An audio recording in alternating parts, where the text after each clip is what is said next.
विधि, मेरी बहन के भाग्य खुल गए। इतना अच्छा परिवार मिला है। तुमने देखा, लड़के और उसके ननिहाल वाले भी खूब पैसे वाले हैं। उसके मामा मामी तो सोने में लदे फदे आए थे। बस मेरी बहन विनीता उन्हें पसंद आ जाए। अपनी जान लगा दूंगा, शादी में कोई कमी नहीं होने दूंगा। मेरा तो हमेशा से यही ख्वाब था, मेरी बहन राजकुमारियों की तरह राज करे। अगर ये रिश्ता पक्का हो गया तो मेरा सपना सच हो जाएगा। उलझते हुए अर्जुन ने अपनी पत्नी विधि से कहा तो वो बोली, हाँ पैसे वाले तो हैं, पर मुझे थोड़े घमंडी लगे। बात करने का लहजा भी ठीक नहीं था। आपने देखा, वो विनीता की कैसे जांच परख कर रहे थे, जैसे कि कोई कपड़ा खरीदने आए हों। बाल खोल कर बताओ, मुंह धोकर आओ, पैर बताना, हाथ दिखाना, ये सब क्या था? मुझे तो कुछ समझ में नहीं आया। अरे लड़के वाले ऐसा करते हैं, कोई नई बात नहीं है। ऐसा क्या? भगवान का शुक्र है कि मेरे साथ ये सब नहीं हुआ। अरे तुम्हारी बात और थी। तुम्हारे पापा इतने बड़े अफसर हैं, उनकी बेटी को कोई ऐसे घुमा फिरा कर कैसे देख सकता है? क्या मतलब है? मुझे कुछ समझ में नहीं आया। विधि अपना सर खुजाते हुए बोली तो अर्जुन बोला, अरे तुम्हें समझने की ज़रूरत ही क्या है। जाओ, जाकर एक कप चाय बना कर लाओ, उसके बाद ऑफिस के बचे काम निपटा लूँगा। अर्जुन और विधि अभी कुछ देर पहले उसकी बहन को देखने आए लड़के वालों के बारे में बात कर रहे थे। विधि की शादी अभी 2 महीने पहले ही हुई है। वैसे तो ससुराल में सब ठीक है, मगर कभी कभी उसे अपने सास ससुर और पति की बातें समझ में नहीं आती। आती भी कैसे? जब इंसान दोगली बातें करे तो वो आम इंसान के बस के बाहर हो जाती हैं। बस यही विधि के साथ हो रहा था। हर बार वो अपने आप को एडजस्ट करने में लगी थी, ये सोचकर कि शायद ऐसा होता होगा। मगर अर्जुन की बातों से इतना समझ में आता था कि हर बार वो रिश्तों को नफ़ा नुकसान की नज़रों से देखा करता था। जहाँ पैसा और फ़ायदा दिखाई दे वहाँ समर्पण, और जहाँ पैसा कम उसके बारे में सोचना भी नहीं। कुछ देर बाद, अच्छा सुनो विधि बहू, 2 दिन बाद मेरे भाई भाभी आ रहे हैं। शादी में किसी कारणवश आ नहीं पाए थे, वो स्पेशली तुमसे मिलने ही आ रहे हैं। एक काम करना, अच्छी सी साड़ी और अपने पसंद के गहने पहन लेना। पहली बार मिलोगी, उन्हें भी अच्छा लगेगा। सरोज जी ने वैसे घर में सूट पहनने की छूट दे रखी थी, फिर भी कोई रिश्तेदार मिलने आए तो साड़ी पहनने पर जोर देते, जिसके लिए विधि भी हमेशा तैयार रहती। जी मम्मी जी, आज ही मैं आपको साड़ी दिखाती हूँ, आप ही बताइएगा कौन सी अच्छी रहेगी। और मैं क्या पूछ रही थी मम्मी जी, मामा मामी जी आ रहे हैं तो खाने में क्या क्या पकवान बनाने हैं, थोड़ा बता दीजिए। अगर कुछ सामान बाज़ार से मंगवाना हो तो मैं लिस्ट बना लूँगी। बेटा, वो सास सरोज जी कुछ कहने वाली थी कि अचानक ससुर बिशंबर जी बोल पड़े, बहू तैयारी क्या करना है? वे लोग गांव के हैं, बेटी के घर का पानी भी नहीं पीते। और फिर हमारे यहाँ रिवाज है, बरसों से चला आ रहा है। आज अचानक तोड़ेंगे तो उन्हें अच्छा नहीं लगेगा। वो लोग आएंगे और मिलकर चले जाएंगे, तुम्हें ज़्यादा परेशान होने की ज़रूरत नहीं है। रोज़मर्रा में जो खाना बनता है वही बनेगा, वो भी सिर्फ परिवार वालों के लिए, बाहर वालों के लिए नहीं। बड़ी रुखाई से जवाब देते हैं। अपने पति की बात सुन सरोज जी चुपचाप नाश्ता करती रहती हैं। उनकी आंखों में आंसू आ गए, मगर किसी तरह उन्होंने एक भी आंसू गिरने न दिया, जो कि विधि ने देख लिया था। आखिर वो भी एक औरत है, उसे समझ आता है कि ये दर्द के आंसू थे। आखिर सासू माँ को ऐसा क्या दर्द है जो लफ्ज़ों में बयां नहीं हो पा रहा। यही सोचते हुए विधि वापस रसोई में अपने काम में लग गई। अगले दिन अर्जुन ऑफिस जाने के लिए तैयार हो रहा था। विधि बोली, अर्जुन, मम्मी जी बता रही थी आपके मामा मामी जी आ रहे हैं। ऐसा करिएगा, आप एक दिन की छुट्टी ले लीजिएगा, ताकि आप आराम से बैठकर उनसे बातचीत कर सकें। सही कहा ना? विधि, तुम अपने काम से काम रखो, कहीं के राजा महाराजा नहीं आ रहे हैं जो मैं अपने ऑफिस की छुट्टी ले लूं। मैं तो कहता हूँ, क्यों आ रहा है इस बुढ़ापे में अपनी हड्डियों को तकलीफ़ देने। अरे वो सिर्फ आपके मामा मामी ही नहीं हैं, मम्मी जी के भाई भाभी भी हैं। हमारी शादी में शामिल नहीं हो पाए, इसलिए मिलने आ रहे हैं। और आप किस तरीके से बात कर रहे हैं? जब भी मेरे मामा मामी आते हैं तो घर में जश्न सा बन जाता है। कितनी रौनक ही लगती है ना, कि क्या बताऊं।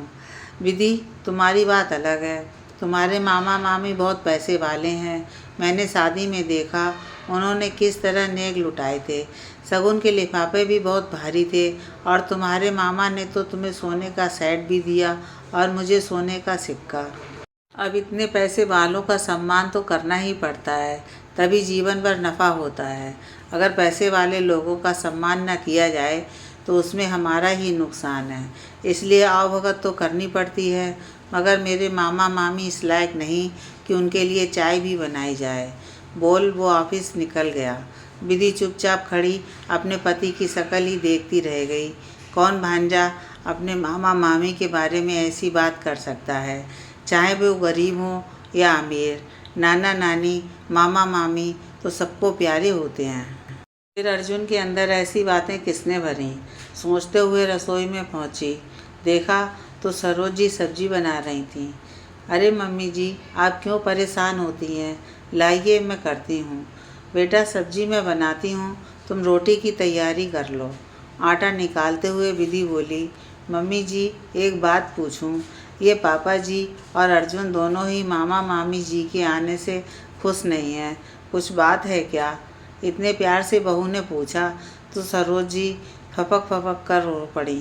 फिर अपने आप को संभालते हुए बोली, बहू मेरे मायके वाले पैसों से कमज़ोर हैं। मेरे पिताजी जब तक जीवित थे खेत बेचकर मेरे सास ससुर लोगों की मांग पूरी करते रहे। धीरे धीरे उनका सामर्थ्य कम हो गया। 4 बच्चे और थे, उन्हें भी देखना था। कब तक एक लड़की के लिए घर लुटाते। जब तुम्हारे ससुर जी की मांग पूरी नहीं होती दिखी तो उन्होंने मुझे मायके जाने पर रोक लगा दी, और जाने कितने सालों से भाइयों को राखी नहीं बांधी। कभी वो मिलने आते, एक गिलास पानी भी नहीं पूछते, बुरी बुरी गालियाँ देते। इसलिए वे शादी में भी नहीं आए, क्योंकि उन्हें बुलाया ही नहीं गया था। तुम्हारे ससुर जी बोले, सस्ते भद्दे सामान के लिए मैं अपनी बेइज्जती इतने लोगों के सामने नहीं कराऊंगा। मगर नेगाचार करना था, इसलिए कल वो तुम्हें शगुन देकर वापस लौट जाएंगे। विधि सोचने लगी, रिश्तों में नफ़ा नुकसान देखते देखते पापा जी सम्मान करना भूल गए। बेटी के माता पिता से अमीर तो कोई और हो ही नहीं सकता। क्यों? क्योंकि वे अपनी बेटी दान में लड़के वालों को देते हैं, और लड़के वाले मांग मांग कर उनकी बेटी लेकर जाते हैं। उनकी इज्जत करना तो लड़के वालों का फर्ज और धर्म दोनों है। अगर इतने साल से गलत होता आया है तो मैं अब आगे नहीं होने दूंगी। अगले दिन विधि सुबह से ही रसोई में खाना बना रही थी। चाय बनाने के लिए सरोज जी उठी तो देखा बहू सुबह से रसोई में क्या कर रही है। विधि, ये चारों गैस पर कढ़ाई कुकर क्यों रखे हैं, और तुम सुबह 6 बजे से क्या बनाने में लगी हो बेटा? हम तो आराम से 10 बजे बनाना शुरू करेंगे। 1 बजे तक खाना टेबल पर लग जाएगा। आज तुम कुछ अर्जुन की पसंद का बना रही हो क्या? हैरानी से पूछती हैं। हाँ मम्मी जी, पसंद का तो बना रही हूँ, मगर मामा मामी जी की। ये देखिए दाल बाटी, कढ़ी, गट्टे की सब्जी, पुदीना की चटनी, टमाटर की चटनी, लहसुन का ठेसा और मीठे में चूरमा लड्डू। अरे बेटा, कल पापा जी ने कहा तो था वो लोग कुछ खाते नहीं हैं, तुम समझती क्यों नहीं? अगर उन्हें पता लगा तो तुम्हारे ससुर जी का गुस्सा 7वें आसमान पर चढ़ जाएगा। इस गुस्से में कहीं कोई अनर्थ ना हो जाए। बेटा मैं बहुत डरती हूँ। मम्मी जी, आप इतनी फिक्र क्यों करती हैं? कुछ भी नहीं होगा, मैं हूँ ना। आप मुझ पर विश्वास रखिए और चमत्कार देखिए। बहू की बातें सुन सरोज जी ने अपना माथा फोड़ लिया, क्योंकि ये आने वाले किसी तूफान का आगाज जो था। तय समय पर मामा मामी जी आए। सरोज जी ने उन्हें आराम से बैठाया। विधि ने उनके स्वागत में शरबत, नमकीन, फल, मिठाई की ट्रे सजा दिए। मोहन ये सब देखकर बोले, अरे दीदी, इतना परेशान होने की क्या ज़रूरत थी? हम तो बस नई बहू को शगुन देकर 10 मिनट में लौटने वाले हैं। बस जीजा जी से मिल लेते तो अच्छा होता। सरोज जी बोली, अरे भैया, आप तो जानते हैं ना उन्हें ऑफिस का कितना काम रहता है, और फिर आज तो बड़ी मीटिंग है, उनसे मिलना नहीं हो पाएगा। मम्मी जी, पापा जी तो घर पर ही हैं, फिर मामा मामी जी आए हैं, क्यों नहीं मिलेंगे? और अगर मीटिंग है तो खाने के समय तक ख़त्म हो ही जाएगी। आप रुकें, मैं अभी पापा जी से बोल कर आती हूँ। बोल अपने ससुर जी के कमरे में पहुँची।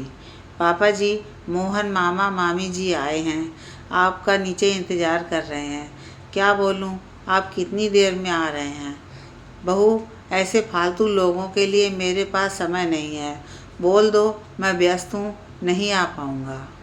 तो ठीक है पापा जी, जब आप खाना खाने नीचे आएंगे उन लोगों के साथ खाना खाते वक्त टेबल पर तभी बातें कर लीजिएगा। बहू, तुम्हारी समझ में नहीं आता, ना मैं उनसे मिलूँगा ना वो लोग इस घर में खाना खाएंगे। लगता है तुम्हें तुम्हारी सास ने कुछ बताया नहीं है। जाओ, जाकर पूछो उससे।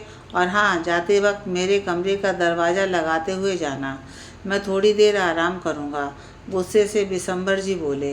पापा जी, आप मामा मामी जी के साथ ऐसा कैसे कर सकते हैं? आप रिश्तों को नफ़ा नुकसान में कैसे तोल सकते हैं? मान लिया उनके पास हमारे जितना धन दौलत नहीं है, वे आपकी नाजायज़ मांग पूरी नहीं कर पाए, इसीलिए आप उनका अपमान करते रहते हैं। उनकी बेटी से आपने मायका छीन लिया, माँ बाप भाई बहन सबको तड़पाया। उनकी बेटी को मायके का सुख त्यागना पड़ा, सब थोड़े से पैसों की वजह से। अब आप ज़रा दूसरी बात पर गौर करें।